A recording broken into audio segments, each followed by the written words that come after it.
வாங்க இன்னைக்கு நாம ஒரு ம் ஆழமான விஷயத்த பத்தி பேச போறோம். நம்ம வாழ்க்கையில இருக்கிற பல பிரச்சனைகளுக்கு, மன அழுத்தத்துக்கு, தேடல்களுக்கு எல்லாத்துக்கும் காரணம் நம்ம யாருங்கிறத பத்தி நமக்கே இருக்கிற ஒரு தப்பான புரிதல். ஒரு மிஸ்டேக்கன் ஐடென்டிட்டி அப்படின்னு சொன்னா எப்படி இருக்கும்? இன்னைக்கு நாம செய்ய போறது புதுசா எதையோ கத்துக்கிறத விட நாம இத்தனை நாளா தப்பா கத்துக்கிட்ட ஒரு விஷயத்த அன்லேர்ன் பண்ற ஒரு முயற்சி. அருமையான தொடக்கம். நீங்க சொன்ன அந்த மிஸ்டேக்கன் ஐடென்டிட்டிங்கிறது தான் ஏறக்குறைய 1200 வருஷங்களுக்கு முன்னாடி ஆதிசங்கராச்சாரியார் தன்னோட ஆத்மபோதம்ங்கிற நூல்ல மையமா வச்சிருக்கார். ஆத்மபோதமா? ஆமா, ஆத்மபோதம்னா தன்னை பற்றிய அறிவு. இது அத்வைத வேதாந்தோட மிக முக்கியமான, ஆனா அதே சமயம் ரொம்ப எளிமையான ஒரு அறிமுக நூல்.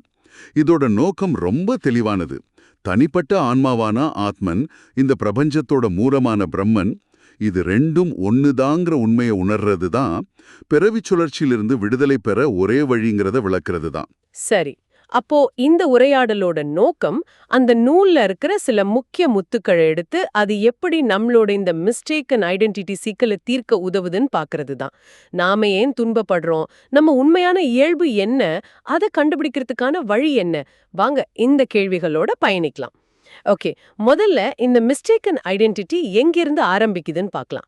மனிதனோட அடிப்படை பிரச்சனைன்னு சங்கரர் எதை சொல்றார்? சங்கரரோட பார்வையில நம்மளோட எல்லா பிரச்சனைகளுக்கும் ஒரே ஆணிவேர் அவித்யா.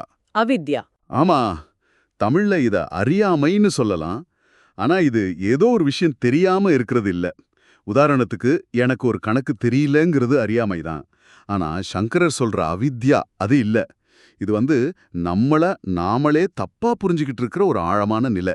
இந்த உலகமே ஒரு கனவு மாதிரி தோன்றவும், நாம இந்த உடலுக்குள்ள கட்டுண்டு கிடக்கிற மாதிரி உணரவும் இந்த அவித்யா தான் காரணம்னு 3வது ஸ்லோகத்திலேயே சொல்றார்.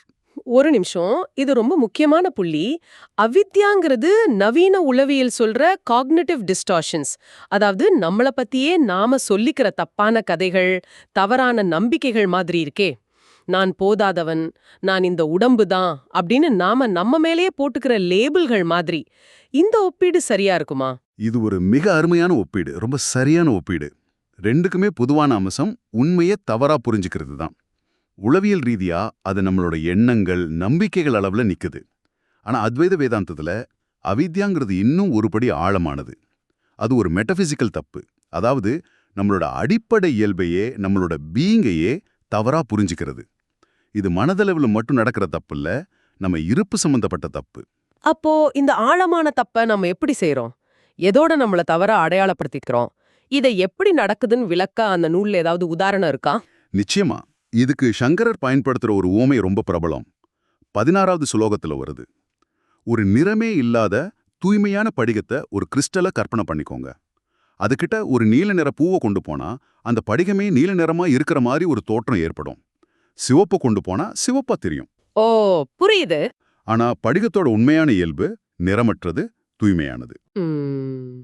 அது மாதிரி தான் நம்மளோட உண்மையான சொரூபம், அதாவது ஆத்மா, அந்த படிகம் மாதிரி எந்த குணங்களும் அற்றது, தூய்மையானது, சாட்சியானது. ஆனா நம்ம மனம், புத்தி, உணர்ச்சிகளுங்கிற பல நிறங்கள் அது பக்கத்துல வரும்போது நாம அந்த நிறங்கள் தான் நான் நினைச்சுக்கிறோம். நான் கோபமா இருக்கேன், நான் சந்தோஷமா இருக்கேன், நான் புத்திசாலி அப்படின்னு அந்தந்த நேரத்துல வர்ற நிறங்களோட நம்மள அடையாளப்படுத்திக்கிறோம். அப்போ பிரச்சனை அந்த நிறங்கள்ல இல்ல. கோபம், சந்தோஷம், துக்கம் வர்றது பிரச்சனை இல்ல. ஆனா அந்த நிறமற்ற படிகம் தன் அந்த நிறமாவே நினைச்சுக்கிறது தான் பிரச்சனை. நாம படிகத்தை பார்க்காம அது மேல விழுகிற வண்ணங்களை மட்டுமே நான்னு பார்த்து ஏமாந்துடுறோம். இது உண்மையிலேயே ஒரு பெரிய பார்வை மாற்றம் இல்லையா? மிகச்சரியா சொன்னீங்க. இந்த அறியாமையால தான் எல்லையே இல்லாத, பிறப்பு இறப்பு இல்லாத ஆத்மா இந்த சின்ன உடம்புக்குள்ள கட்டுப்பட்ட மாதிரி தெரியுது. நாம நம்மள இந்த உடம்புன்னு நினைக்கிற வரைக்கும் உடம்போட பசி, நோய், முதுமை, மரணம் எல்லாமே நம்மளோட தெரியுது. இதுதான் சங்கரர் சொல்ற அடிப்படை பிழை.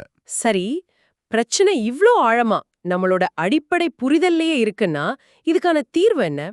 ஒரு இருட்டு ரூம்ல இருக்கிற பொருட்களை இடமாத்தி வைக்கிற மாதிரி மேலோட்டமான செயல்கள் செஞ்சா இது சரியாகாதுன்னு தோணுது. சங்கரர் எப்படி அந்த வெளிச்சத்தை ஏத்தச் சொல்றார்? நீங்க கேட்ட கேள்வி ரொம்ப சரி. இருட்டு ரூம்ல இருக்கிற வரைக்கும் நீங்க எவ்வளவு நல்ல காரியங்கள் செஞ்சாலும் தடுமாற்றம் இருந்துகிட்டே தான் இருக்கும். சங்கரர் இதுல ரொம்ப தெளிவா இருக்கார். ஞானம், அதாவது தன்னை பற்றிய உண்மையான அறிவு மட்டுமே விடுதலைக்கு நேரடியான வழி, வேற எதுவுமே இல்ல. 2வது ஸ்லோகத்திலேயே சமைப்பதற்கு நெருப்பு எப்படி அவசியமோ அதுபோல விடுதலைக்கு ஞானம் அவசியம்னு சொல்றார். அந்த உதாரணம் நல்லா இருக்கு. சமைக்க அரிசி, பருப்பு, காய்கறி, பாத்திரம், தண்ணி எல்லாம் இருந்தாலும் நெருப்பில்லாம சமையல் நடக்காது. அதுபோல விடுதலைக்கு மத்த பயிற்சிகள், சடங்குகள், நல்ல செயல்கள் எல்லாம் உதவலாமே தவிர ஞானம்ங்கிற நெருப்பில்லாம அறியாமை வேகாது, விடுதலை கிடைக்காதுன்னு சொல்றார். அதேதான். இன்னும் ஆழமா போனா 3வது ஸ்லோகத்துல செயல், அதாவது கர்மா, அறியாமைய அழிக்காது. ஏன்னா அவை ரெண்டும் ஒன்றுக்கொன்று எதிரானவை அல்லன்னு ஒரு முக்கியமான கருத்தை சொல்றார். இது கொஞ்சம் யோசிக்க வேண்டிய விஷயம். ஆமா, இது கொஞ்சம் குழப்பமா இருக்கு. நல்ல செயல்கள் ஏன் அறியாமையை நீக்காது? உதாரணத்துக்கு ஒருத்தருக்கு உதவி செய்யறது ஒரு நல்ல செயல் தானே? நிச்சயம் நல்ல செயல்தான். ஆனா அது அறியாமையை எப்படி நீக்கும்னு சங்கரர் கேட்கிறார். அவரோட தர்க்கம் இதுதான். இருட்ட நீக்க என்ன வேணும்? வெளிச்சம் வேணும். ஆமா, ஒரு தடியை எடுத்துக்கிட்டு இருட்டை அடிச்சு விரட்ட முடியுமா? முடியாது. அதுபோல அறியாமைங்கிற இருட்ட ஞானம்ங்கிற ஒளி மட்டும்தான் நீக்க முடியும்.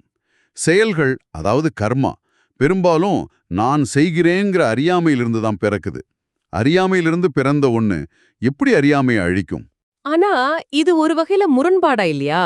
அப்போ நல்ல செயல்கள், தர்மம், ஒழுக்கம் இதுக்கெல்லாம் இடமே இல்லையா? சங்கரர் வெறும் உண்மைய மட்டும் சிந்திச்சுக்கிட்டு வேற எதுவும் செய்யாத அப்படின்னு சொல்றாரா? இது ஒரு விதமான சோம்பேறித்தனத்துக்கு வழிவகுக்காதா? மிக முக்கியமான கேள்வி. இது அத்வைதத்தை தவறா புரிஞ்சுக்கிறதால வர்ற ஒரு பொதுவான சந்தேகம். சங்கரர் செயல்களை நிராகரிக்கல, ஆனா அதுகளோட இடத்தை சரியா வரையறுக்கிறார். செயல்கள், குறிப்பா தன்னலமற்ற செயல்கள், அதாவது நிஷ்காமிய கர்மா, நம்ம மனசை தூய்மைப்படுத்த உதவுது. ஒரு அழுக்கு கண்ணாடியில முகம் சரியா தெரியாது. ம் கண்ணாடியை துடைக்கிற வேலைதான் கர்மா. மனசை தூய்மைப்படுத்தினா அது அமைதியாகும், ஒருமுகப்படும். அப்படிப்பட்ட தூய்மையான மனசுல தான் நான் யாருங்கிற ஞானம் பிரகாசமா பிரதிபலிக்கும். சோ கர்மா நேரடியா விடுதலையை தராது. ஆனா ஞானம் உண்டாகிறதுக்கு மனசை தயார்படுத்துற ஒரு முக்கியமான படி. அதனால அது அவசியம்தான். ஓகே, இப்போ தெளிவா புரியுது. கர்மா கண்ணாடிய துடைக்கிற மாதிரி, ஞானம் அந்த தெளிவான கண்ணாடியில நம்ம உண்மையான முகத்தை பாக்குற மாதிரி. சரி, அப்போ அந்த முக்கியமான கேள்விக்கு வருவோம். நாம உணர வேண்டிய அந்த ஆத்மா அல்லது உண்மை நான் என்ன? நான் இந்த உடம்பு இல்ல, மனம் இல்ல, உணர்ச்சிகள் இல்லன்னா, அப்போ மிச்சம் என்ன இருக்கு? அதோட இயல்பு என்ன? ஆத்மபோதம் இது ரொம்ப அழகா வரையறுக்குது. 8வது ஸ்லோகத்துல ஆத்மாவுக்கு சாதி, மதம், இனம், குடும்பம், கோத்திரம்னு எந்த அடையாளமும் இல்லைன்னு சொல்லுது. அதுக்கு பிறப்போ, வளர்ச்சியோ, மாற்றமோ, தேய்மானமோ, இறப்போ எதுவுமே இல்லை. இந்த 6 மாற்றங்களும் உடம்புக்கு மட்டும்தான். ஆத்மா புலன்களால கட்டுப்படுத்தப்படாதது. அதோட உண்மையான இயல்பு சத் சித் ஆனந்தம். இந்த வார்த்தையை நாம அடிக்கடி கேக்குறோம். ஆனா அதோட முழுமையான அர்த்தம் பலருக்கும் தெரியாது. சத்து சித் ஆனந்தம்னா என்னன்னு கொஞ்சம் விளக்க முடியுமா? நிச்சயமா, இது வெறும் வார்த்தைகள் இல்ல. இது நம்மளோட உண்மையான இயல்பை விவரிக்கிற 3 அம்சங்கள். முதல்ல சத். இதோட அர்த்தம் இருப்பு, எக்ஸிஸ்டன்ஸ். இருப்பு. ஆனா இது சாதாரண இருப்பு இல்ல. என் முன்னாடி இருக்கிற இந்த மேசை இருக்கு, ஆனா நாளைக்கு இல்லாம போகலாம். இது சார்பு நிலை இருப்பு.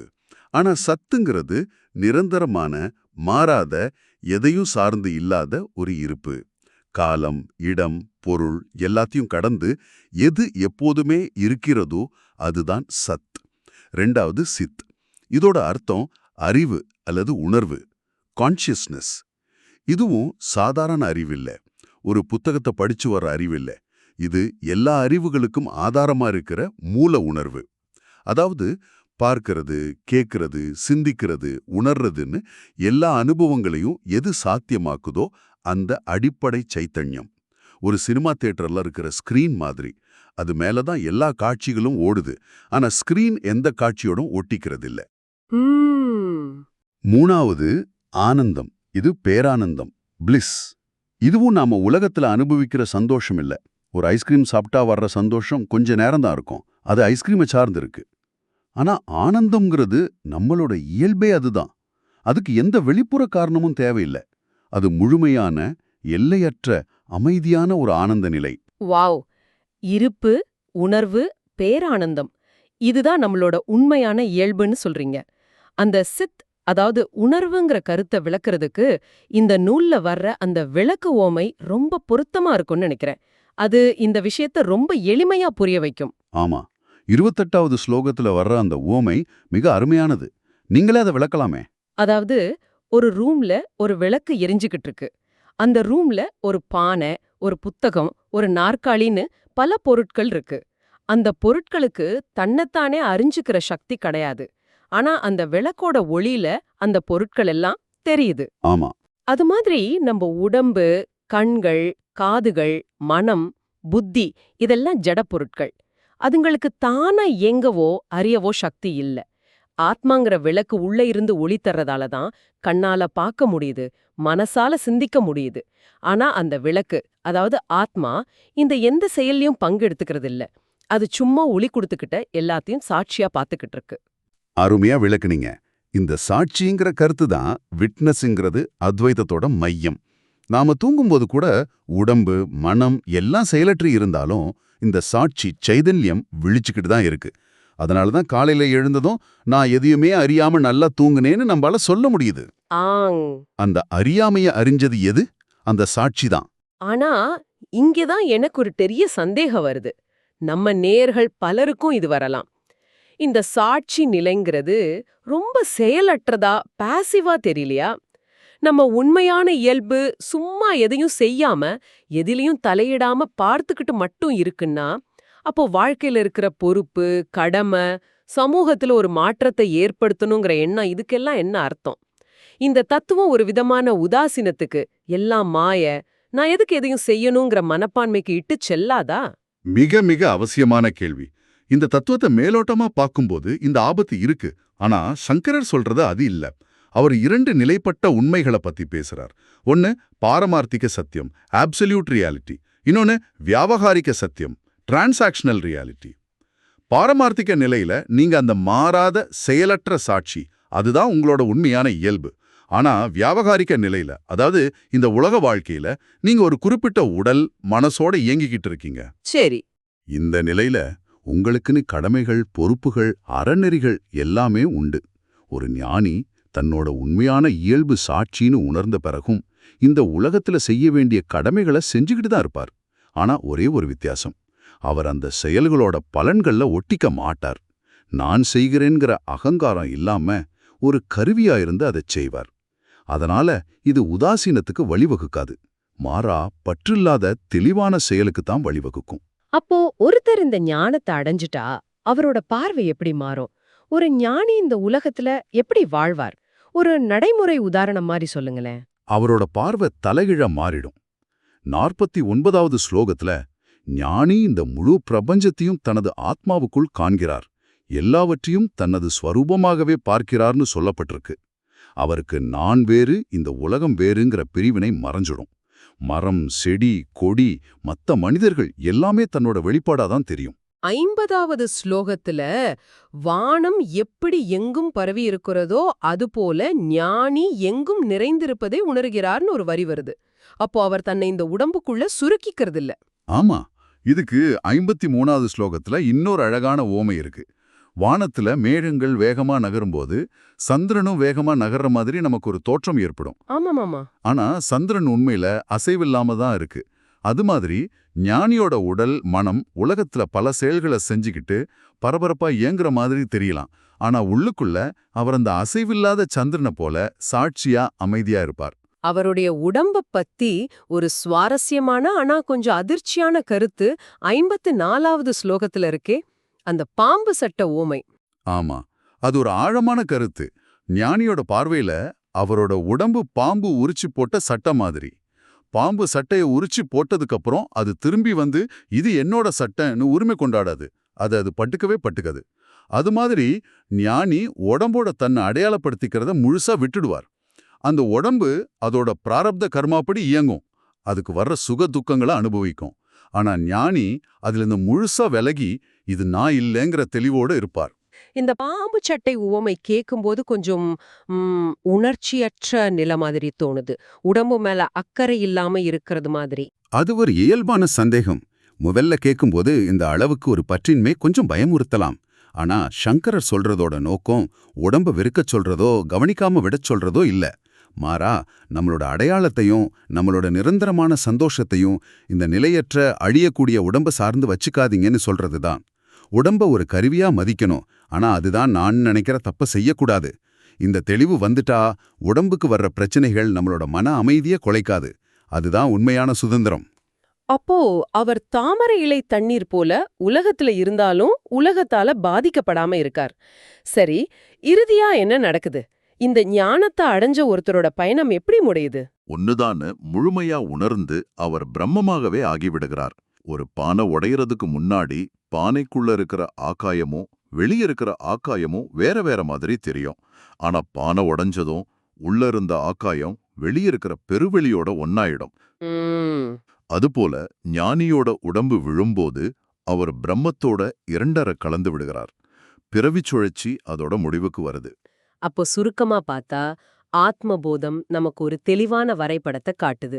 நாம நம்மள இந்த உடல் மனம்ங்கிற சின்ன வட்டத்துக்குள்ள தப்பா அடையாளப்படுத்திக்கிறது தான் அவித்யாங்கிற பிரச்சனை. அந்த தப்பான அடையாளத்தை நீக்கி நம்மளோட உண்மையான எல்லையற்ற இயல்பை அறிவதுதான் ஞானம்ங்கிற தீர்வு. அந்த ஞானம் நாம தூய்மையான மாறாத பேரானந்தமான பிரபஞ்ச பேருண்மையோட ஒன்றான சைத்தன்யம்ங்கிறத நமக்கு உணர்த்துது. மிகச் சரியா தொகுத்தீங்க. படிகம், விளக்கு, பாம்பு சட்டை, நகரும் சந்திரன் மாதிரி ரொம்ப எளிமையான அன்றாட வாழ்க்கையில பார்க்குற ஓமைகள் மூலமா இவ்வளவு ஆழமான ஒரு தத்துவத்தை உண்மையான தேடல் இருக்கிற யாருக்கும் புரியும்படி சங்கரர் விளக்கியிருக்கார். அதனாலதான் ஆயிரக்கணக்கான வருஷங்களுக்கு பிறகும் இந்த நூல் அத்வைத வேதாந்தத்துக்கு ஒரு சிறந்த நுழைவாயிலா இருக்கு. சரி, இந்த உரையாடலை முடிக்கிறதுக்கு முன்னாடி நீங்க சிந்திச்சு பார்க்க ஒரு இறுதி எண்ணம். இந்த நூல் சொல்றத பார்த்தா நாம தேடிக்கிட்டு இருக்கிற விடுதலை, சந்தோஷம், அமைதி இதெல்லாம் எங்கேயோ தூரத்துல சொர்க்கத்திலேயோ இல்ல எதிர்காலத்திலயோ கிடைக்க வேண்டிய ஒரு விஷயம் இல்ல. அது நாம ஏற்கனவே யாருன்னு இருக்கிறோமோ அந்த உண்மையான இயல்பை கண்டறியறதுல தான் இருக்கு. ஒருவேளை நீங்க தேடுற சுதந்திரம் நீங்க யாருங்கிறத மாத்திக்கிறதுல இல்லாம நீங்க யாருன்னு தப்பா நினைச்சுக்கிட்டு இருக்கீங்களோ அந்த தப்பான கதையை அன்லேர்ன் பண்றதுல இருக்கலாம், இல்லையா?